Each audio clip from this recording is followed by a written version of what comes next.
मज नाव जीवन देण्यासाठी, मज नाव जीवन देण्यासाठी, येशू तू रक्त सांडले, येशू तू रक्त सांडले. प्रभू येशू ख्रिस्ताच्या सर्वोत्तम नावामध्ये सर्वांचे मनपूर्वक अभिवादन.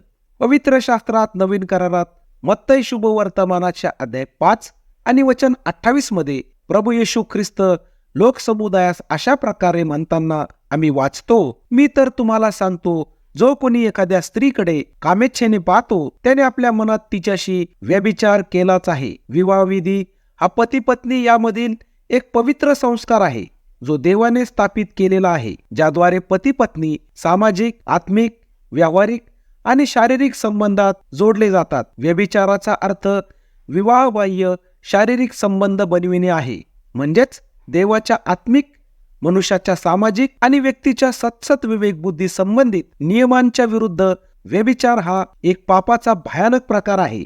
व्यभिचाराचे पाप हे मनुष्याच्या मनाशी संबंधित आहे. प्रभू येशू ख्रिस्ताने म्हटलेच आहे की जो कोणी एखाद्या स्त्रीकडे कामेच्छेने पाहतो त्याने आपल्या मनात तिच्याशी व्यभिचार केलाच आहे.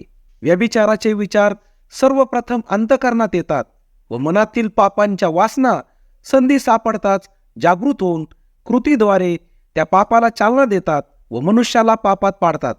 पापाचा परिणाम मनुष्य हा देवापासून दूर होऊन सर्व काळाच्या नरकाच्या शिक्षेला तो पात्र झाला आहे.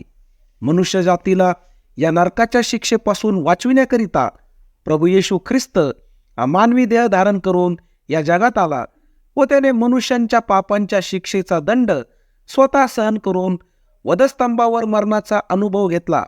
तो मरण पावला व मरणातून पुन्हा तिसऱ्या दिवशी गौरवाने जिवंत उठला आहे. म्हणूनच आज जो कोणी त्याच्यावर विश्वास ठेवतो तो पाप आणि पापाच्या शिक्षेपासून मुक्त केला जाऊन त्याचे तारण होते व तो देवाच्या आशीर्वादाला पात्र ठरतो व त्याद्वारे तो देवाची आशीर्वादित वचने या जगात प्रचार करण्यास योग्य होतो. आपणही अशाच प्रकारचे देवाला उपयोगाचे पात्र व्हावेत हीच देवाजवळ तुमच्याकरिता आमची प्रार्थना आहे. योग्य निर्णय घेण्यास परमेश्वर देव आपले सहाय्य करो. धन्यवाद.